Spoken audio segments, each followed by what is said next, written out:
Hi there! Welcome to Scott Stuff. It is Friday, September 26th, and today's topic is making videos, and specifically lighting for videos. One of the biggest problems I've seen when people try and make videos at home, especially in the board game arena, is they don't use enough light. When you're showing something with detail, like board game rules and things in detail, you want to make sure you have enough light so people can see what's going on. And so, what I want to talk about is what I do for lighting with my Board Games with Scott videos. Now, I've had two different lighting solutions based upon where I lived.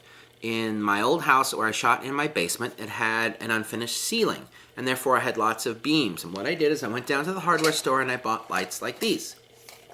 And that's it. Clamped them up on the ceiling. This was my light source. And it's a little instrument too. The way that you position your lights, basic video lighting, is 3 light sources. You have your key light or your main light. Your key light needs to be somewhere over there. In fact, I'm pointing right now to my key light that I use for these little videos. And so the idea of the key light, you can see the reflection of it in my glasses. I'll talk about that later. The key light needs to be over to the side and up a little bit, and that should be your brightest light source. Second thing you want to have is a fill light. Now, a fill light is going to be on the other side of the camera from the key light, and it helps fill in some of the details that go away when you have the shadows from the key light. So you have a main key light up here, you have a fill light that's kind of over on this side, helping to fill shadows, and then you have a backlight. And the backlight helps to fill out the background so that there's a third dimension to your shot. If you can't see a background, then the person is fairly flat. So when you do your lighting, you want to think about 3 sources. A main light up there, a fill light over there, and then a backlight. The one thing I don't have in this little video I'm doing right now is a fill light. What I do is I basically use the ambient light in the room where I'm shooting this to help with the fill light. But, you know, this is just a little video blog, so I don't spend a lot of time on it. Now, I use these lights. I usually just got, this is like a 250 watt light bulb. Oh, 300. This is a 300 watt light bulb. You don't want to use a bigger bulb than it recommends, but I usually went up to whatever it recommended. These things do get hot, so you want to be careful of that. And you can use multiple ones. I think in my basement, I was actually using 6 or 7 of these spread around in different areas. Now, in my new house, though, I film in a room with a finished ceiling, so there aren't all these nice beams to clamp things onto. And so what I did is I installed track lighting. I get old-fashioned track lighting, and what I have are nice little halogen lights that when I'm going to do a film, I plug in these halogen lights. And I plug in 5 halogen lights along the track and point them, several of them together to make the main light, and a couple to make the fill light. And then, again, I use an overhead light just to give me the background lighting. If you don't want to install something and you have a finished ceiling, you need something to clamp these clamp lights onto, like a ladder. A ladder would be fine. The back of a chair. In fact, yesterday I was doing some filming, and I clamped this to the back of a chair, and that worked. You just need something to clamp it onto. That's pretty easy. Now, one thing to think about is glare. For these little videos, I'm using a light that's right there. I can touch it. And so what happens is you get this little spot of glare because I haven't softened the light. I haven't spent much time doing that. There's a few ways to do that. The easiest way to soften the light is to turn the light around and point it onto a white poster board or some sort of a white mat board, and then the white board reflects the light. So it's not this direct spot, instead it's a reflective light. That's probably the easiest and cheapest thing to do. So again, you can also bounce it if you have a white ceiling, bounce it off the white ceiling, bounce it off a white wall.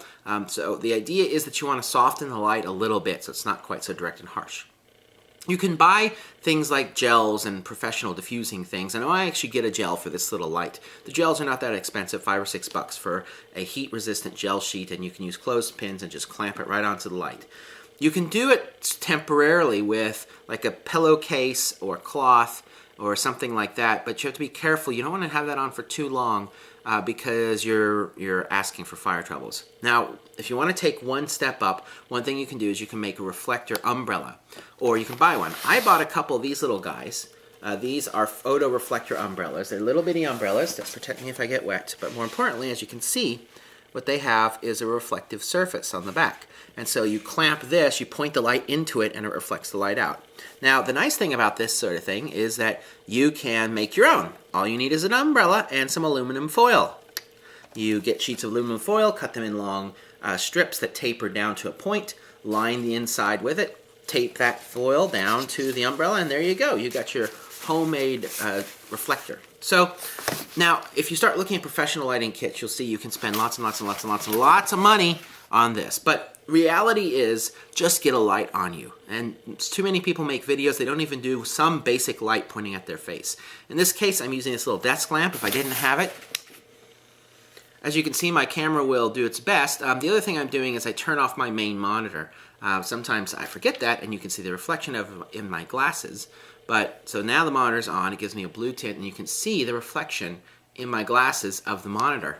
With my little light back on, that helps a little bit, but sometimes that's something else to remember, is to turn off that monitor light source because it's not very pretty.